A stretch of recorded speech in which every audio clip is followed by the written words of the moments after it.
what key issues. I define civic engagement broadly as individual and collective action to identify and address public concerns and participate in public life.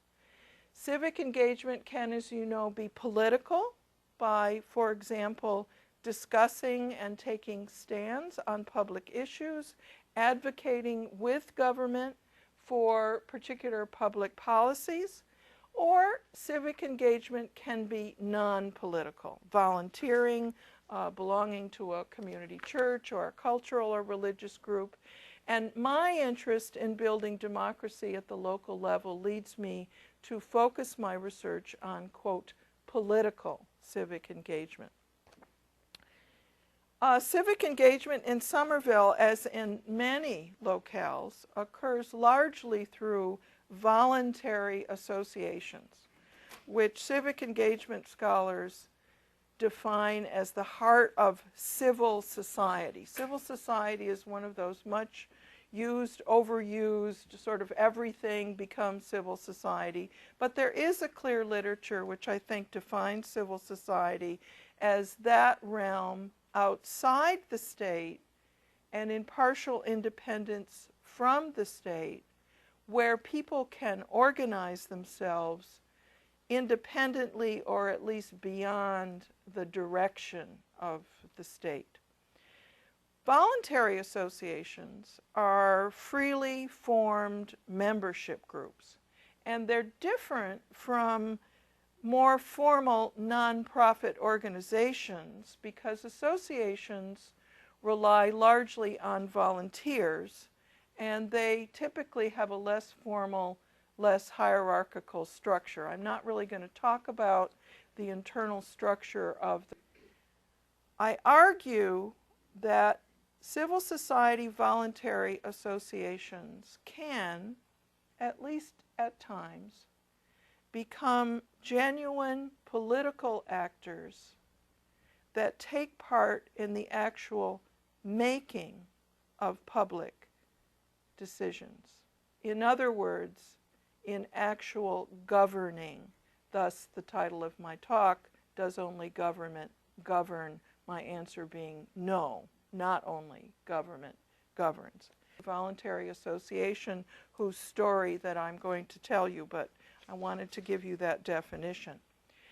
As a general rule, civic engagement scholars see voluntary associations as preparing individuals and organizations to participate in political governance by learning civic skills and civic virtues. That's one. And providing public spaces to deliberate public issues. In that view of associational civil society, civic engagement activities, this kind of engagement is a precursor to public, that is governmental decision-making, but not an integral part of that decision-making. Two prominent scholars have put it this way: civil society has no formal power, but rests rather on the ability to influence governmental decision-making. And it is that point that I want to challenge. I argue that civil society voluntary associations can, at least at times, become genuine political actors that take part in the actual making of public decisions. In other words, in actual governing.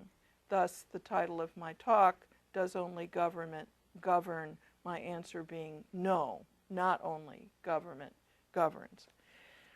My wonderings about this have led me to a literature that at least I was not familiar with before, some of you may be, about what some scholars are calling governing beyond government, or governance in action. This is an effort to connect civic engagement to political decision-making, to argue that the power to make public decisions is not limited to the state, to argue that political decisions, public decisions, are socially produced through negotiation between state actors, by which I just mean governmental actors, and non-state actors.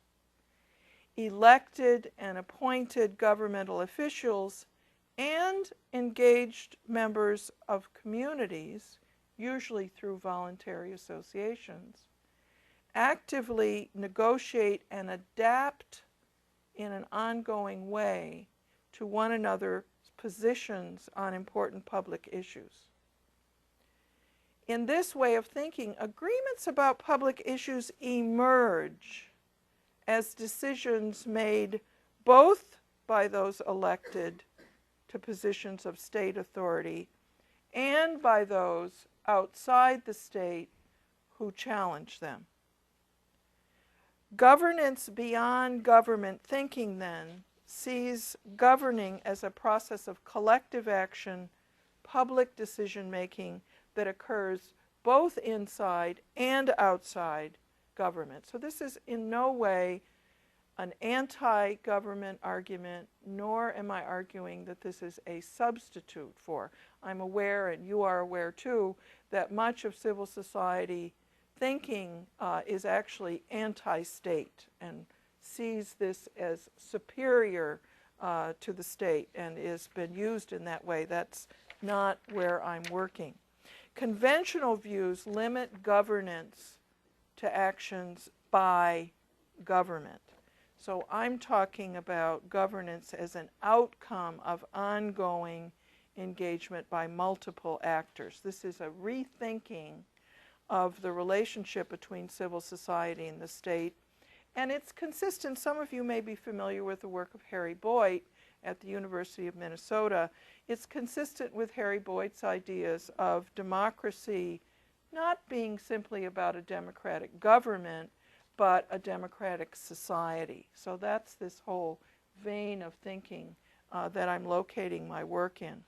I'm going to tell you one story, one empirical example from my work that I hope will persuade you of this possibility.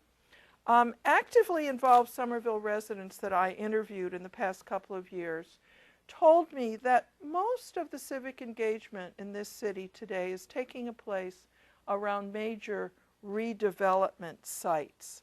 And the largest